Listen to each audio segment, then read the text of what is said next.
Baik, bismillah wassalatu wassalamu ala rasulillah wa ala alihi washabihi wa man walah wa ba'd. Pembahasan kita kali ini adalah membahas tentang masalah al-qasamah. Apa itu qasamah? Qasamah itu berasal dari kata qasam.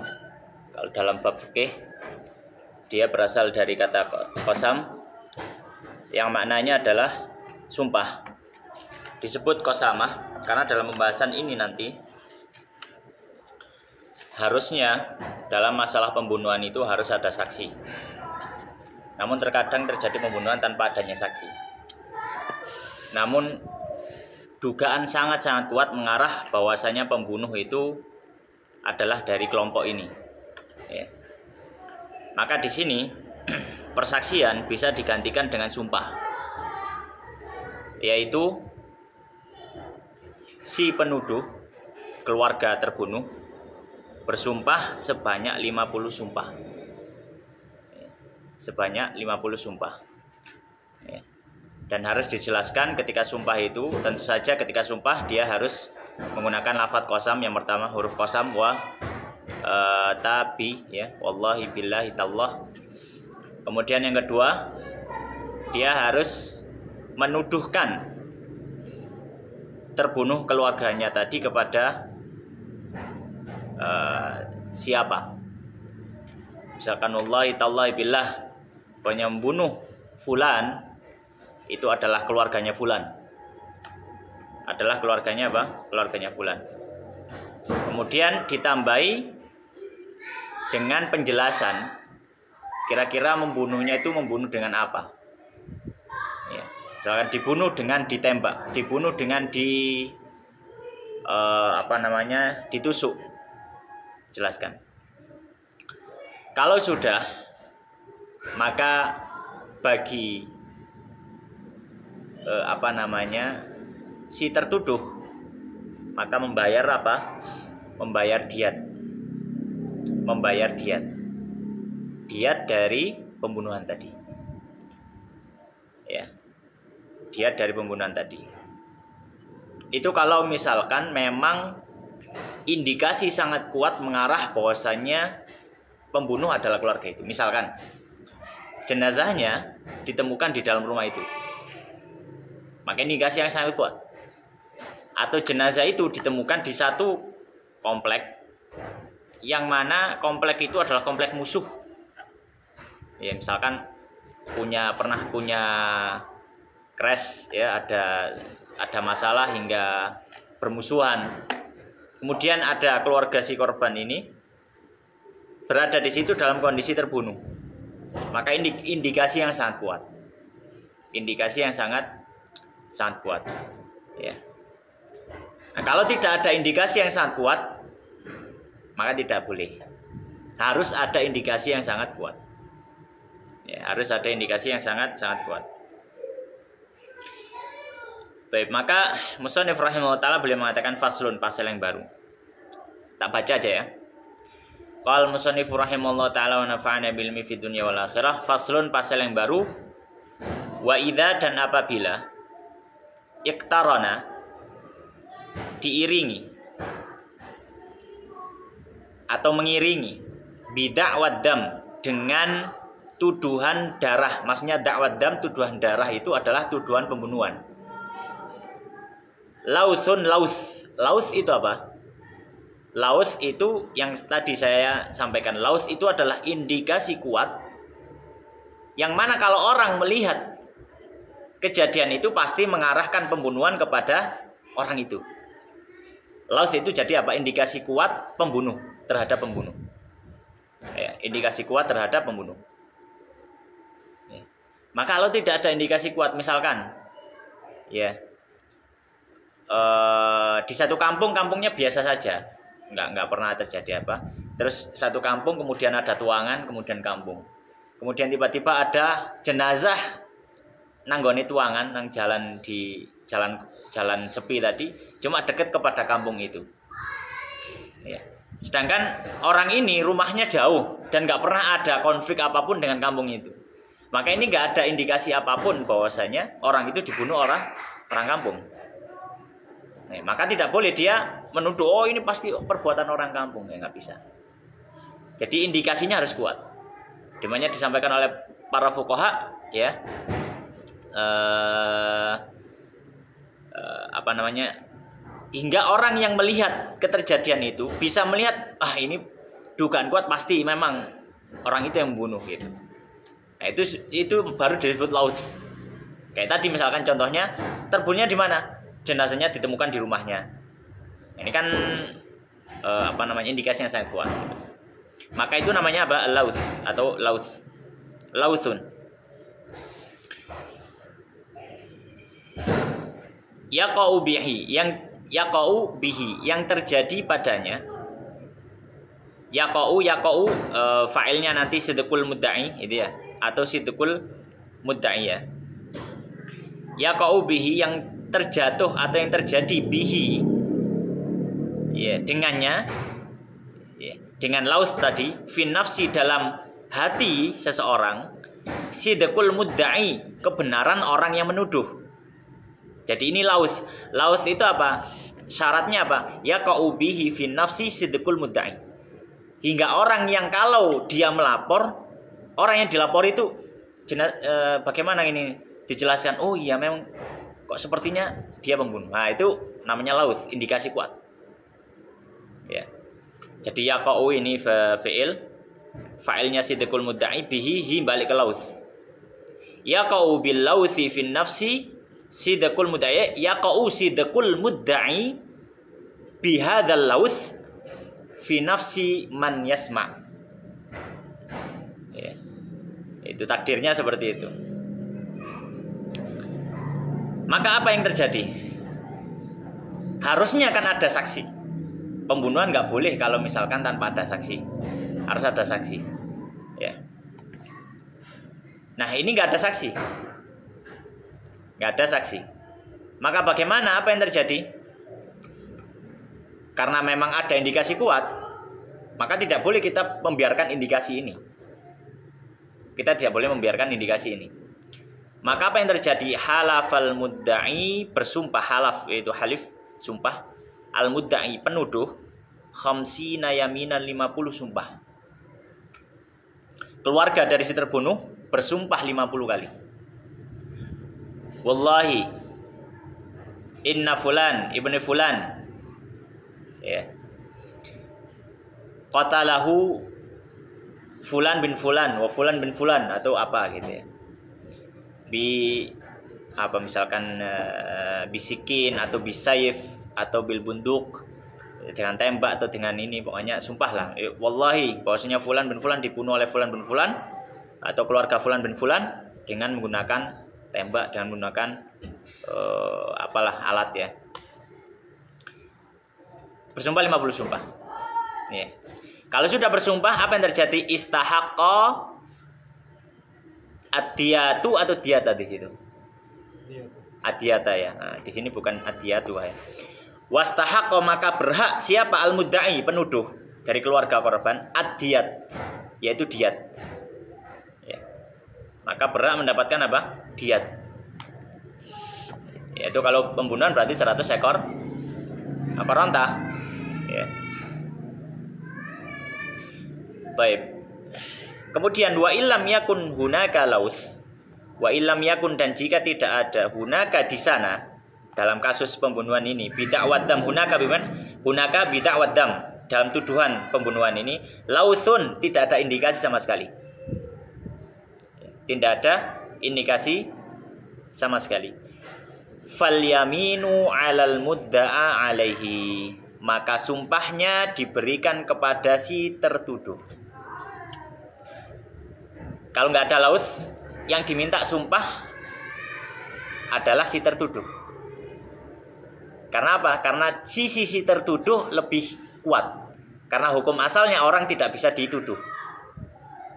Dan ini sedangkan si penuduh, sedangkan nggak ada laus atau indikasinya sangat-sangat lemah, nggak bisa kuat dengan sumpah.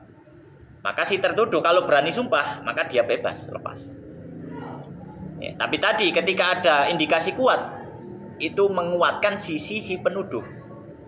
Yang mana hukum asal sisi tertuduh ini yang kuat. Tapi karena ada indikasi ini, sisi penuduh jadi kuat, dikuatkan dengan sumpahnya. Itu. Jadi kembali ya, kalau misalkan ada terjadi pembunuhan, tidak diketahui siapa yang membunuh, tapi ada indikasi. Ini terbagi dua. Ada indikasi kuat, tidak ada indikasi kuat. Kalau ada indikasi kuat, maka si penuduh disuruh sumpah 50 kali, maka dia berhak mendapatkan diyat. Kalau tidak ada indikasi kuat, maka si tertuduh disuruh sumpah 50 kali. Kalau berani sumpah 50 kali, maka dia terbebas dari membayar apapun. Terbebas dari membayar apapun. Nah, ini dalam kasus fikih, ini damai dengan mas'alatul qasama atau babul qasama. Qasama itu berasal dari qasam. Qasam itu artinya halif sumpah. Ya. Sumpah 50 kali. Dan ini memang pernah terjadi di zaman Nabi Shallallahu Alaihi Wasallam. Taib. Sampai sini selesai pembahasan qasama. Taib. Pembahasan berikutnya, itu masalah kafaratul qatl. Apa kafaratul qatl? Allah Subhanahu wa taala berfirman dalam Al-Qur'an, "Maka nal mu'minan ayyaqtula mu'minan illa khata'an. Wa man qatala mu'minan khata'an fatahriru raqabatin mu'minah." Kemudian di akhir ayat, "Faman lam yajid fasiyamu syahraini mutatabi'aini taubatan minallah." Kemarin kita sampaikan bahwasanya dalam kasus pembunuhan, kalau memang sudah ada pelaku, maka si pelaku punya 3 kemungkinan. Kemudian yang pertama, kalau dia qatlul amdin, dia harus ada 3 kemungkinan. Kalau 3 kemungkinan kalau qatlul amdin. Selain amdin cuma 2 kemungkinan. Kalau qatlul pembunuh dengan sengaja 3 kemungkinan. Kemungkinan pertama balas bunuh, qisas. Kemungkinan yang kedua bayar diyat, dimaafkan tapi bayar diyat. Kemungkinan ketiga dia dimaafkan enggak bayar sama sekali. Enggak bayar sekali. Kalau syibhu amdin atau khata' yang salah ataupun semisalah, maka kemungkinannya cuma 2. Bayar diyat atau dimaafkan sama sekali, enggak bayar apa-apa. Maka yang kemarin itu masalah qisas dan diyat itu yang berhubungan dengan hak sesama manusianya. Hak sesama manusia. Maka ketika menzalimi pada manusia, maka harus diselesaikan kezalimannya terhadap manusia. Misalkan ada orang mencuri barang orang lain, kemudian dia bertobat. Selain bertobat, dia harus mengembalikan barang, kan gitu. Bertobat urusan dia sama Allah, tapi mengembalikan barang urusannya dia sama manusia. Ketika membunuh, maka dia tobat, oke tobat, tapi urusan meskipun dia tobat gak lepas dari qisas. Tobat urusan dia sama Allah, tapi kalau sama manusia qisas, diyat atau dimaafkan sama keluarga. Maka yang kemarin kita sampaikan itu hubungannya dengan hak sesama manusia. Ada dalam masalah pembunuhan yang harus dia tunaikan hak terhadap Allah. Apa itu? Yaitu bayar kafarah. Jadi orang bunuh itu dia harus selesaikan hubungannya dengan manusia dan selesaikan hubungannya dengan Allah. Dengan manusia masalah itu qisas, diyat atau maaf. Kepada Allah dia bayar kafarah. Dalam Al-Qur'an dalam surat An-Nisa atau apa surat apa itu lupa. Al-Maidah atau An-Nisa. Ya. An-Nisa di situ ada enggak dalilnya? Ada. Coba lihat. Surat ya tadhib ya ini ya. Tadhib. Ini wa makana lil mu'minan ayaktula mu'minan illa khata wa man qatala mu'minan khata'an fatahriru raqabatin mu'minah wa diyatun musallamatun hadiyah tambah dia. Kemudian di akhir ini faman lam yajid fasiyamu syahraini mutatabi'aini taubatan minallah. Maka di sini kalau musannif rahimahullah taala wa ala qatilin nafsi, dan wajib ala itu memberikan faedah kewajiban. Wa ala dan atas qatilin nafsi, pembunuh jiwa, al muharramati yang diharamkan. Ya. Maka di sini disebutkan qatilin nafsi, si pembunuh. Maka bayar kafarah ini tidak boleh diwakili oleh keluarganya. Pamannya misalkan yang membunuh. Kalau kemarin diyat kan akilah bisa. Kalau ini bayar kafarah nggak bisa. Kemudian dikatakan al-muharramah yang diharamkan. Maka kalau jiwa yang terbunuh tadi itu tidak diharamkan. Mudar, misalkan orang murtad dimintai tobat nggak mau, dibunuh, mudar darahnya. Ya. Kemudian atau misalkan orang yang tidak sholat sudah diminta hakim untuk bertobat tapi dia nggak tobat, kemudian terbunuh, mudar darahnya. Ya, maka nggak perlu bayar kafarah. Ya, mudar. Nafsi al-muharramah yang diharamkan untuk dibunuh. Apa yang wajib? Kafaratun, membayar kafarah. Apa kafarahnya? Berupa apa? Badalnya. Aitku raqabatin mu'minatin. Aitku membebaskan raqabah budak, mukminah, mukmin. Maka syaratnya budak itu harus muslim. Kalau budaknya kafir tidak cukup untuk bayar kafarah. Ya. Syarat yang kedua, budak tadi salimatin, yang dia selamat atau sehat minal uyubi, dari aib-aib al-mudirrati, yang membahayakan. Maksudnya mudirrah di sini al-mudirrah bil amal, membahayakan atau memberikan dampak buruk terhadap kinerjanya. Karena budak tujuannya kan untuk bekerja. Maka tidak boleh budak yang tangannya buntung, karena mengurangi kinerjanya. Budak pincang, mengurangi kinerjanya, nggak boleh. Budak buta, nggak boleh. Tapi kalau misalkan budak jarinya terpotong satu, nggak masalah, nggak mengurangi kinerjanya. Ya, misalkan budak telinganya terpotong satu, tapi masih bisa mendengar, nah, nggak masalah, nggak mengurangi kinerja. Tapi kalau misalkan tadi yang efeknya mengurangi kinerjanya, maka ini nggak boleh. Maka dia harus membebaskan budak. Kalau nggak ada budak bagaimana? Fa'in lam yajid, kalau tidak mendapatkan fasyamu syahraini, maka dia puasa berapa? Syahraini, 2 bulan mutatabi'aini, berturut-turut. 2 bulan berturut-turut. Ya. Nah, kalau misalkan mulainya dari tengah bulan, maka kembali ke pembahasan-pembahasan kita sebelumnya. Andri ya, saya tahu ya. Kalau dapat tengah bulan maka digenapkan 30 hari. Misalkan puasanya di tanggal 15 Muharram, maka tinggal tanggal 15 bulan Muharram dianggap 30. Meskipun di akhir cuma 29. Karena dia mulainya tengah-tengah. Tapi kalau dimulai dari awal tanggal 1, maka sampai selesai bulan itu. Entah 29 atau 30. Tapi kalau dimulai dari tengah-tengah, ya, atau bukan dari awal lah pokoknya, maka bulan itu digenapkan 30 hari. Dan itu berurutan, tidak boleh bolong. Kalau bolong dengan hal yang menafikan puasa itu tidak perlu mengulang. Maksudnya apa menafikan puasa itu? Orang itu kalau tetap puasa, puasanya nggak sah. Misal orang itu bayar kafarah puasa, dapat 5 hari, dia gila. Dapat 5 hari dia gila. Orang gila kalau puasa nggak sah, percuma. Sadar 2 hari kemudian, maka dianggap tidak terputus, silakan dilanjutkan. Tapi kalau hal itu bukan sesuatu yang menafikan keabsahan puasa, maka harus mengulang, meskipun dia uzur. Dia puasa kafarah, dapat 5 hari, dia safar. Orang safar kalau puasa sah atau tidak? Sah. Ketika dia safar, dia nggak puasa. Hukum asalnya sebenarnya boleh apa tidak? Boleh, karena safar termasuk. Tapi ketika dia balik, dia harus mengulangi dari awal. Ya, kalau kafarah.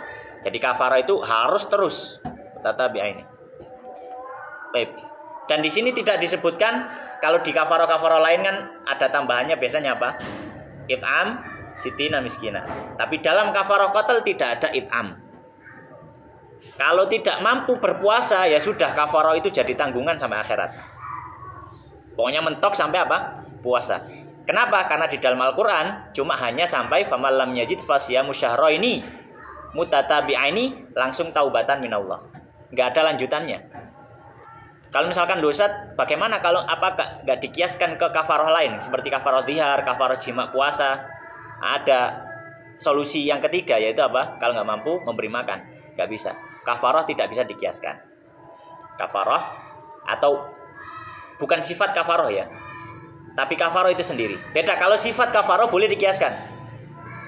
Contohnya apa? Contoh misalkan dalam kafarah ini budaknya disebutkan fatahri raqabah, budak gitu saja. Tapi di kafarah yang lain disebutkan fatahri raqabatin mukminah. Maka yang raqabah tadi dikasih mukminah. Karena apa? Ini sifat. Kalau sifat boleh dikiaskan. Tapi kalau wujud kafarahnya itu sendiri nggak boleh dikiaskan. Karena itu sifatnya tauqifi. Itu. Tapi kalau dalam Fathul Qorib disebutkan famalam yazid fa it'amu sitina miskina. Itu pendapat yang lemah dalam madzhab. Kalau sampai lihat Fathul Qorib nanti ditambahi kalau nggak mampu puasa bagaimana kafarah qatl? Ya ngasih makan. Nah, itu pendapat lemah dalam madzhab Syafi'i. Fathul Qorib.